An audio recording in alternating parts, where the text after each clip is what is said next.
شکیل صاحب نے خود مجھ سے بتایا کہ شادی کے بعد مجھے ایسا لگا کہ میرا رشتہ بالکل بے جوڑ ہے. میری بیوی سمجھتی تھی کہ میں شیطان کے ساتھ باندھ دی گئی ہوں، اور میں سمجھتی تھی کہ میں گھڑروت گائے کے ساتھ باندھ دیا گیا ہوں. ہماری سمجھ ہی میں نہیں آتا تھا کہ ہم لوگ کیسے زندگی گزاریں. تو وہ بھی پریشان تھی، ہم بھی پریشان تھے. لیکن اللہ تعالیٰ میری بیوی کو بہترین صلح دے، اتنی حکمت کے ساتھ میری تربیت کی. مجھے پڑھایا، اردو میں انگریزی جانتا تھا، انگلش اسکول کا پڑھا ہوا، مجھے اردو پڑھایا، قرآن مجید پڑھایا، اور نماز کے لیے جگانے کی خاطر جو جتن وہ کرتی تھی، میں سوچ نہیں سکتا کہ کوئی بیوی اپنے شوہر کو نماز کی خاطر جگانے کے لیے. وہ باقاعدہ بتانے لگے کہ نماز کے لیے جب میں نہیں اٹھتا تھا تو وہ جیسے بچے کو گود میں اٹھایا جاتا ہے اس طرح گود میں اٹھا کر کھڑا کرتی تھی اور کہتی تھی نماز پڑھ لیجیے آپ پھر سو جائیے، کوئی بات نہیں. اور 2-4 سال تک مسلسل اتنا میرے پیچھے پڑی کہ شروع میں غصہ آیا، پھر مجھے ان سے اور پیار ہوا، اور پھر دھیرے دھیرے صورتحال یہ بن گئی کہ اب میں بھی درس قرآن دمام میں سعودی عرب میں باقاعدہ جو مدرسین درس قرآن دیا کرتے تھے ان میں سے ایک ہوتی تھی. بیوی نے پڑھا دیا. تو بیوی بہت اہم کردار ہے، آپ بہت اہم کردار ادا کر سکتی ہیں. میں اس بات کو تسلیم کرتا ہوں اور علی الاعلان یہ بات کہتا ہوں، ساری دنیا سے کہتا ہوں، سارے شوہروں کو چاہیے کہ وہ اپنی بیویوں کو اپنے وجود کا حصہ ہی صرف نہ مانے. بلا شبہ بیویاں ان کے وجود کا حصہ ہیں، لیکن وہ مستقل ان کی اپنی ایک حیثیت ہے، مستقل ان کا اپنا ایک مقام ہے. ان کو عزت دیجئے، ان کو رسپانس دیجئے، ان کی اہمیت کو سمجھیے، اور کسی بھی مرحلے میں ان کے دماغ کو چوٹ نہ لگنے دیجئے. اگر ان کو ضرورت ہے آپ کے سہارے کی تو آپ سہارا دیجئے. اگر اپنا کام کرنے میں ان کو زحمت ہو رہی ہے تو آپ اس کام میں مدد دیجئے. نبی کریم صلی اللہ علیہ وسلم نے یہ سب کیا ہے. لیکن بیویوں کو پھلنے پھولنے کا موقع دیجئے، اور بیویوں کو پروان چڑھنے کا موقع دیجئے، بیویوں کو خود اعتمادی اپنے اندر پیدا کرنے کا موقع فراہم کیجئے. جس دن ان کے اندر خود اعتمادی پیدا ہو جائے گی وہ آپ کی گاڑی بھی کھینچے گی، آپ کی گاڑی بھی کھینچے گی. میں مانتا ہوں کہ اس میں بہت ساری خامیاں اور کمزوریاں ہماری ماں بہنوں اور بیٹیوں کی بھی ہیں، لیکن بڑی کمزوری ہماری ہے اس میں. اور اپنی کمزوریاں ہم دور کر لیں تو انشاءاللہ یہی بیٹیاں اور یہی بہنیں انشاءاللہ عائشہ بنے گی، مریم بنے گی، خدیجہ بنے گی، اور وہ کردار ادا کرے گی جس کردار کی ان سے توقع کی جانی چاہیے.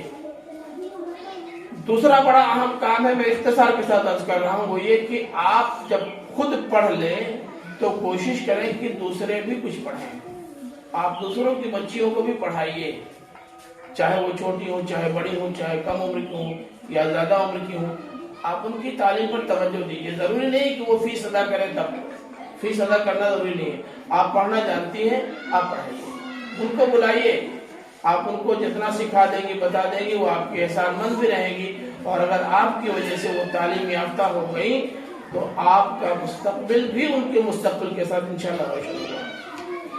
تیسرا اہم اور ضروری کام یہ ہے کہ جتنا آپ جانتی ہیں کہ ہم کو یہ کرنا چاہیے، آپ اپنی خواتین میں اس کی دعوت دیجیے، اس کی تبلیغ کیجیے.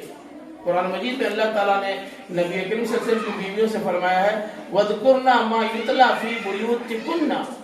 اے نبی کی بیویوں، تمہارے گھروں میں جو اللہ تعالیٰ کا پیغام آتا ہے وہ تم اپنی بہنوں میں عام کرو، سب تک پہنچاؤ، ان کو اس کی طرف لاؤ. اللہ کا یہ پیغام تمہارے ذریعے سے بھی تمہارے اندر پہنچنا چاہیے. اور آخری کام یہ ہے کہ جن کے بچے ہیں وہ اپنے بچوں کی تربیت پر خاص دھیان دیں، اور بچوں کی تربیت کے سلسلے میں صرف 3 پہلو پہ نگاہ رکھیے، انشاءاللہ بچے نہیں بگڑیں گے. نمبر 1، بچوں کو ضد کرنے کا موقع نہ دیجیے. بہت ساری چیزوں کے سلسلے میں وہ ضد کرنے لگتے ہیں. مثال کے طور پر پاروٹی چاہیے، اب وہ ضد کر لیتے ہیں پاروٹی ہو تو ٹھیک ہے، نہ ہو تو دکان سے لائیے. اب وہ ایک لے تو ایک دیجیے، پوری پیکنگ لے تو پوری پیکنگ. یہ ضد کریں، ضد بلا وجہ نہیں کرتے.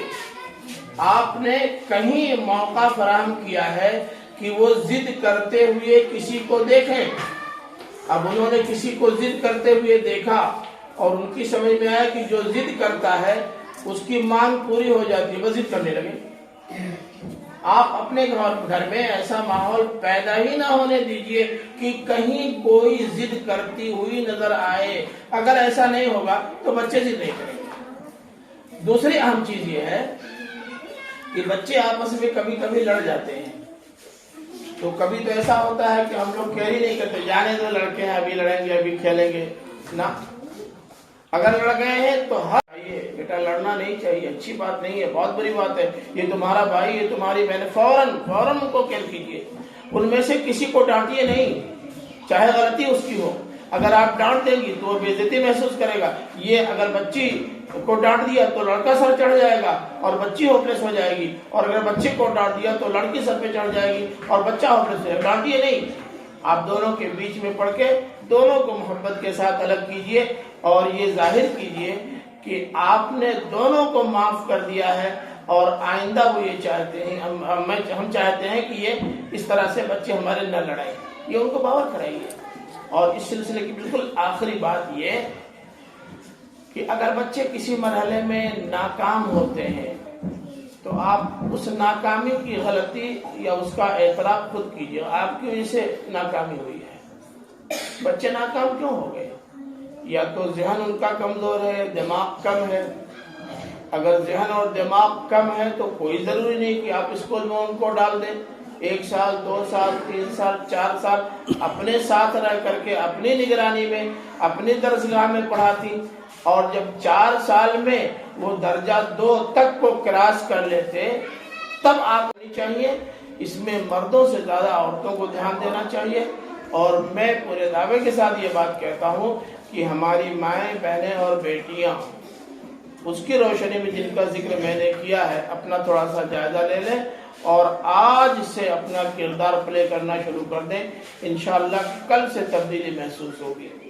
کبھی کبھی ہم لوگ یہ کہتے ہیں، جب کسی سے کہا جاتا ہے اے بھائی دیکھیے آپ یہ کام شروع کر دیے، اچھا انشاءاللہ جمعہ سے، تب تو ہو چکا۔ آپ کی سمجھ میں ایک بات آ گئی ہے، ابھی شروع ہو جائیے، بس ابھی شروع ہو جائے، انشاءاللہ مسئلہ ہو جائے گا۔ بس یہ چند باتیں تھیں جو آپ سے کہنی تھی۔ ممکن ہے وقت زیادہ لگ گیا ہو، معذرت چاہتا ہوں، لیکن یہ درد تھا دل کا جو میں نے آپ کے سامنے رکھا ہے۔ توقع ہے کہ اپنا بھائی سمجھ کر اگر کوئی بات ناگوار گزری ہوگی تو معاف کر دیں گی۔ ویسے میں نے کوشش کی ہے کہ کوئی ایسی بات نہ کہوں جو آپ کو ناگوار گزرے، اور اگر بات آپ کو معقول اور مناسب لگتی ہے اپنے دل سے، اپنے دماغ سے، اپنی عقل سے پوچھیے، تو آپ کوشش کیجئے کہ آج سے آپ کی زندگی میں تبدیلی آئے۔ اگر آج آپ تبدیلی کر لیں تو وہ چھوٹا سا اجتماع جو آج اس پنڈال کے اندر ہے، انشاءاللہ یہ گاؤں میں اور اس گاؤں کے سماج میں تبدیلی لانے کا اہم پیش ثابت ہوگا، اور انشاءاللہ مہینہ 2 مہینے کے بعد اس کا رزلٹ آنا شروع ہو جائے گا۔ اللہ تعالی ہمیں بھی اور آپ کو سب کو کرنے کی توفیق عطا فرمائے، آمین۔ وآخر دعوانا الحمدللہ رب العالمین۔